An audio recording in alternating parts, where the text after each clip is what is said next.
ini dia mengenai soal penilaian situasi kerja sederhana. Nah, ini contoh soalnya dan bisa juga mengenai gimana menurut teman-teman dengan waktu 10 detik.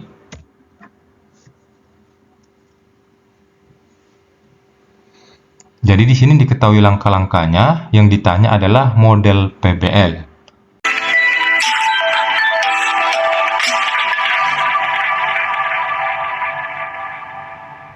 Apa kabarnya? Kembali lagi kita di channel Sobat Beken. Belajar keren, berita keren seputar pendidikan. Tetap dukung channel ini agar semakin semangat untuk berbagi info-info pendidikan, baik itu penerimaan CSN, PNS, ataupun P3K, dan info-info PPG. Nah, kali ini kita berbagi informasi berdasarkan penyesuaian jadwal penerimaan CSN khususnya P3K tahun anggaran 2023. Nah, kita masuk kepada tahapan pengumuman daftar peserta, waktu dan tempat seleksi kompetensi. Itu jadwalnya tanggal 5 sampai dengan 8 November 2023.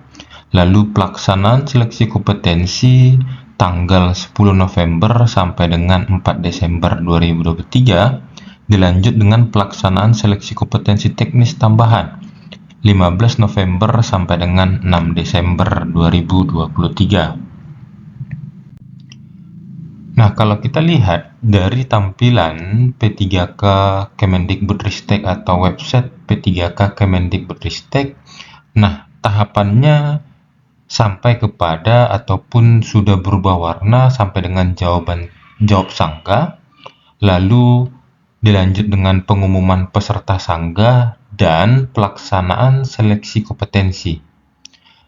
Nah, karena dalam jadwalnya pengumuman daftar peserta itu sampai dengan 8 November 2023, maka tampilannya belum berwarna biru seperti tampilan jawaban sangga ini. Dan setelah itu, maka pelaksanaan seleksi kompetensi tanggal 10 November sampai dengan 4 Desember 2023. Nah, kita kembali lagi dalam mekanisme seleksinya. Nah, yang pertama itu penempatan. Pelamar prioritas yang memenuhi nilai ambang batas pada seleksi P3K Jabatan Fungsional Guru tahun 2021 menggunakan hasil seleksi P3K Jabatan Fungsional Guru tahun 2021. Artinya, yang lulus passing grade di tahun 2021 itu langsung kepada penempatan. Dan selanjutnya, seleksi kompetensi teknis penilaian situasi kerja sederhana. Nah, ini pelamar dari kategori XTHK 2 dan guru non-ASN di sekolah negeri yang terdaftar di data pokok pendidikan atau Dapodik dan memiliki masa kerja paling rendah 3 tahun, mengikuti seleksi kompetensi yang terdiri atas. Nah, ini dia yang akan diujikan atau dilakukan seleksi kompetensinya, yaitu teknis berupa penilaian situasi kerja sederhana, kompetensi manajerial, dan kompetensi sosial kultural serta wawancara. Nah, ini yang akan dilaksanakan oleh kategori XTHK 2 dan guru non-ASN yang terdaftar di Dapodik masa kerja paling rendah 3 tahun. Nah, untuk kali ini kita berbagi mengenai kompetensi teknis atau seleksi kompetensi teknis berupa penilaian situasi kerja sederhana.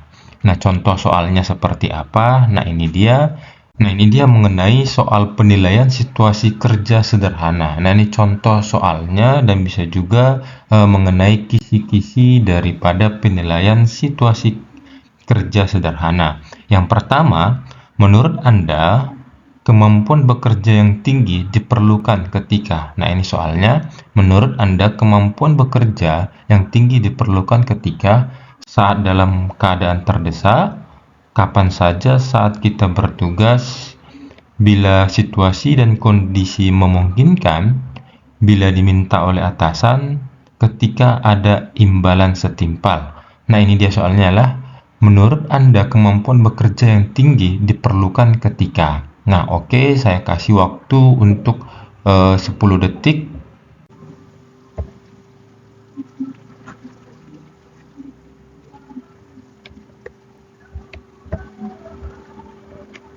Oke, sudah. Maka jawabannya itu adalah yang B.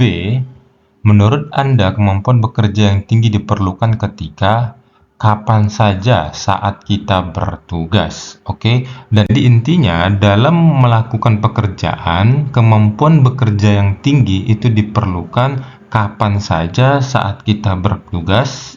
Jangan bila situasi dan kondisi memungkinkan atau bila diminta oleh atasan, dan ketika ada imbalan setimpal. Maka dari itu, bekerja yang tinggi itu diperlukan kapan saja saat kita bertugas.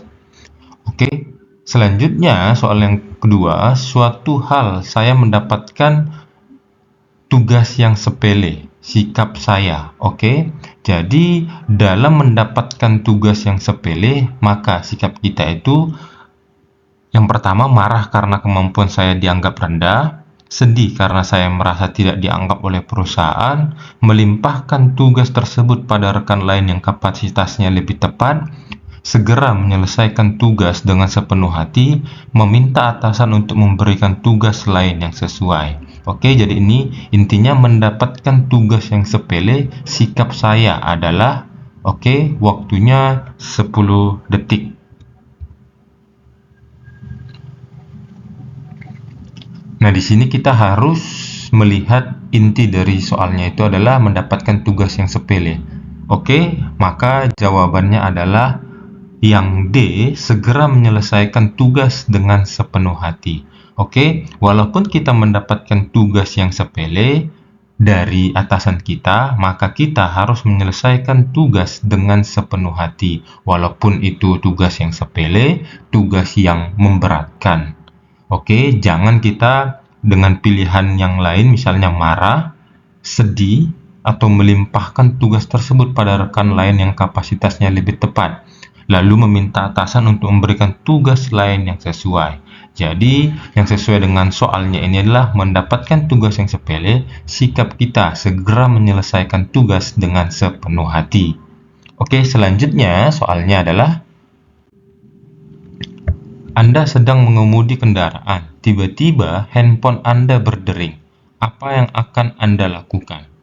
Menepi untuk mengangkat handphone, menyuruh rekan yang di samping Anda untuk mengangkatnya, membiarkannya saja sampai ke tempat tujuan, mematikan handphone karena mengganggu konsentrasi saat berkendaraan, segera mengangkatnya karena membuat Anda tidak fokus berkendara. Oke, dengan waktu 10 detik. Nah, ini dia intinya, tiba-tiba handphone Anda berdering. Apa yang akan Anda lakukan? Oke, jawabannya adalah menepi untuk mengangkat handphone. Oke, jadi ini sikap kita yang harus kita lakukan jika tiba-tiba handphone Anda berdering pada saat mengemudi kendaraan. Jadi, menepi untuk mengangkat handphone.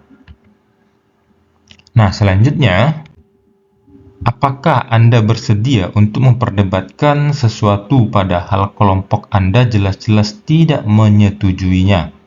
Saya akan tetap mempertahankan pendapat saya akan menyimak pendapat lain terlebih dahulu, saya akan berpikir ulang dan mencari jalan tengah, saya akan mengalah saja, saya akan mengumpulkan teman terlebih dahulu untuk menyuarakan pendapat saya. Oke, dengan waktu 10 detik. Nah, intinya di sini, apakah Anda bersedia untuk memperdebatkan sesuatu padahal tidak atau kelompok Anda tidak menyetujuinya? Nah, jawabannya saya akan berpikir ulang dan mencari jalan tengah. Oke, jadi itu ya. Jadi, jika kita dalam memperdebatkan sesuatu hal, jelas-jelas kelompok kita tidak menyetujuinya, maka sikap kita yang harus kita lakukan berpikir ulang dan mencari jalan tengah.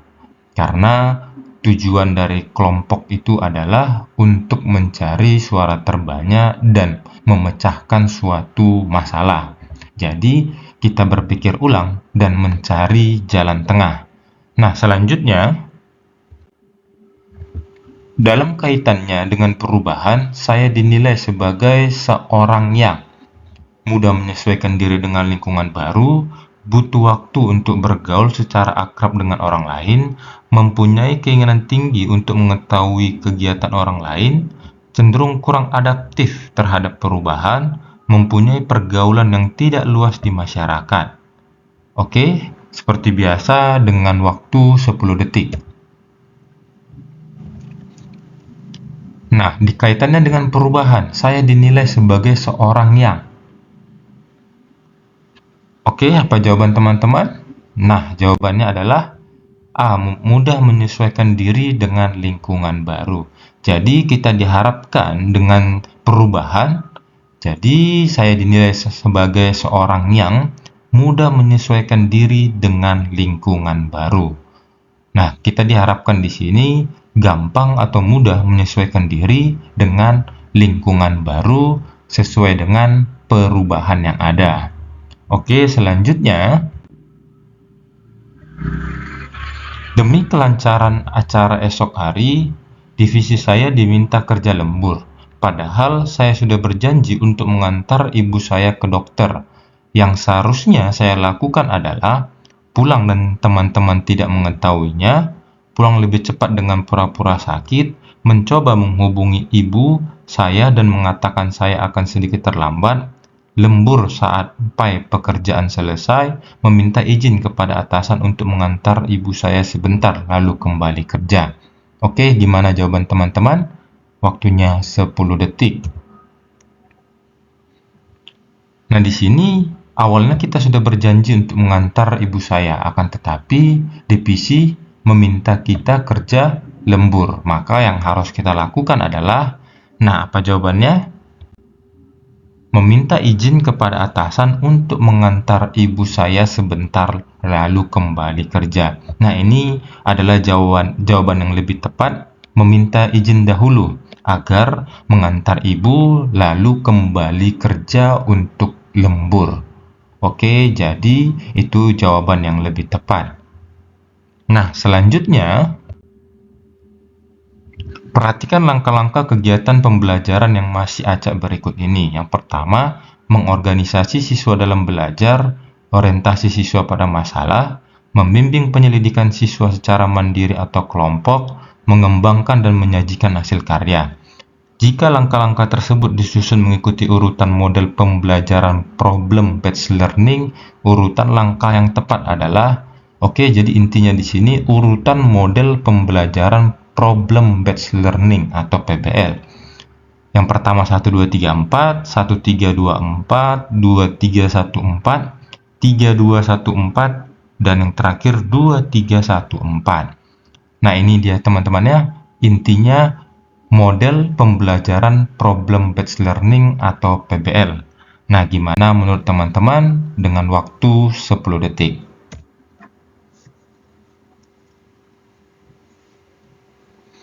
Jadi di sini diketahui langkah-langkahnya, yang ditanya adalah model PBL.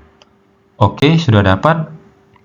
Nah, jawabannya adalah C, 2, 3, 1, 4. Langkah-langkahnya itu yang pertama, orientasi siswa pada masalah. Lalu, membimbing penyelidikan siswa secara mandiri atau kelompok, mengorganisasi siswa dalam belajar, dan yang terakhir, mengembangkan dan menyajikan hasil karya. Nah, inilah dia urutan model pembelajaran problem-based learning. Oke, diulangi sekali lagi, nomor 2, lalu nomor 3, 1, dan 4. Nah, itulah jawabannya. Nah, selanjutnya, siswa melakukan kegiatan dengan berpedoman pada langkah-langkah yang telah ditetapkan guru, yaitu mengamati fenomena sosial di sekeliling sekolah, dan hasil pengamatan ditulis, disusun menjadi laporan, serta didiskusikan bersama guru dan teman sekelas. Pilihan strategi yang digunakan. Nah, ini yang pertama PBL, Problem Based Learning, Discovery, Heuristic, belajar aktif, dan project-based learning. Jadi intinya di sini adalah yang pertama mengamati, lalu hasil pengamatan ditulis, disusun menjadi laporan, serta didiskusikan. Oke, jadi ini merupakan strategi pembelajaran seperti apa. Nah, waktunya 10 detik. Nah, ini dia ya, diulangi, mengamati, lalu hasil pengamatan ditulis, didiskusikan. Nah, itu merupakan strategi. Nah, jawaban teman-teman bagaimana? Nah, inilah jawabannya, yaitu strategi discovery atau discovery learning, yaitu model pembelajaran yang mengarahkan peserta didik untuk menemukan sendiri pengetahuan yang ingin disampaikan dalam pembelajaran. Nah, ini intinya di sini menemukan sendiri pengetahuan yang ingin disampaikan. Awalnya siswa itu mengamati, lalu hasil pengamatannya ditulis, disusun menjadi laporan, serta didiskusikan bersama guru dan teman sekelas. Nah, itu merupakan strategi dari discovery learning. Gimana teman-teman? Oke, soal selanjutnya, seorang guru harus menentukan kriteria ketuntasan minimal atau KKM, atau kriteria belajar minimal atau KBM. Nah, ini fungsi KKM atau KBM, kecuali. Oke, sini kecuali sebagai acuan peserta didik dalam menyiapkan diri mengikuti penilaian mata pelajaran, merupakan target satuan pendidikan dalam pencapaian kompetensi tiap mata pelajaran, dapat digunakan sebagai bagian dari komponen dalam melakukan evaluasi program pembelajaran yang dilaksanakan di sekolah, untuk bahan laporan dan kelengkapan administrasi sekolah, sebagai kegiatan pengambilan keputusan yang dapat dilakukan melalui metode kualitatif atau kuantitatif. Nah, pertanyaan di sini adalah fungsi dari KKM dan KBM. Oke, akan tetapi kecuali. Nah, waktunya 10 detik. Oke, jadi intinya fungsi KKM. Oke, jadi harus kita ingat fungsi KKM, lalu pertanyaannya adalah kecuali. Nah, bagaimana jawabannya? Nah, jawabannya adalah kecuali sebagai kegiatan pengambilan keputusan yang dapat dilakukan melalui metode kualitatif atau kuantitatif. Nah, ini kecuali berarti yang A, B, C, dan D merupakan fungsi dari KKM atau KBM. Nah, sekarang kita masuk pada fungsi dari KKM. Nah, sebagai acuan bagi guru dalam menilai kompetensi siswa sesuai kompetensi dasar mata pelajaran, acuan bagi peserta didik atau siswa untuk menyiapkan diri mengikuti penilaian atau ujian mata pelajaran, dapat dipakai sebagai bagian komponen dalam melakukan evaluasi yang dilaksanakan di sekolah, dan fungsinya selanjutnya adalah kontrak pedagogik antara guru dengan siswa dan satuan pendidikan dengan masyarakat, dan yang terakhir fungsinya itu target satuan pendidikan dalam pencapaian kompetensi pada tiap mata pelajaran. Nah, inilah merupakan fungsi daripada KKM. Nah, soal selanjutnya, dalam kegiatan penilaian otentik, banyak model yang dapat digunakan. Pada suatu penilaian, seorang guru meminta siswa untuk mendemonstrasikan tugas belajar tertentu. Bentuk penilaian otentik tersebut merupakan contoh penilaian otentik berbentuk penilaian proyek, kinerja, portofolio, antar teman, dan penilaian diri. Nah, di sini merupakan contoh penilaian otentik. Maksudnya di sini meminta siswa untuk mendemonstrasikan tugas belajarnya. Oke, mendemonstrasikan tugas belajar. Contoh penilaian otentik itu berbentuk apa? Oke, jadi waktunya 10 detik. Intinya di sini tadi adalah contoh penilaian otentik. Akan tetapi siswa itu mendemonstrasikan tugas belajarnya. Nah, jawabannya seperti apa? Nah, jawabannya B, penilaian kinerja. Pelaksanaan penilaian kinerja merupakan atau dilakukan dengan metode observasi terhadap individu maupun kelompok tergantung penugasan yang diberikan. Standar diperlukan dalam penilaian kerja untuk mengidentifikasi secara jelas apa yang seharusnya siswa ketahui dan apa yang seharusnya siswa dapat lakukan. Nah, ini prinsip-prinsip penilaian kerja. Yang pertama, merupakan bagian yang tidak terpisahkan dari proses pembelajaran, mencerminkan masalah yang dihadapi dalam kehidupan sehari-hari dan masalah dunia sekolah, menggunakan berbagai metode dan kriteria yang sesuai dengan karakteristik dan esensi pengalaman belajar, bersifat holistik yang mencakup semua aspek dari tujuan pembelajaran, pengetahuan, keterampilan, dan sikap. Nah, ini merupakan prinsip-prinsip dari penilaian kerja dan tentang pelaksanaan penilaian kinerja. Oke, jadi itulah soal untuk hari ini. Semoga bermanfaat bagi teman-teman dan tetap semangat dan tetap belajar agar tahun ini kita lulus menjadi ASN, baik itu PNS maupun P3K. Dan jangan lupa tetap dukung channel ini agar semakin semangat untuk berbagi info-info lainnya. See you next video.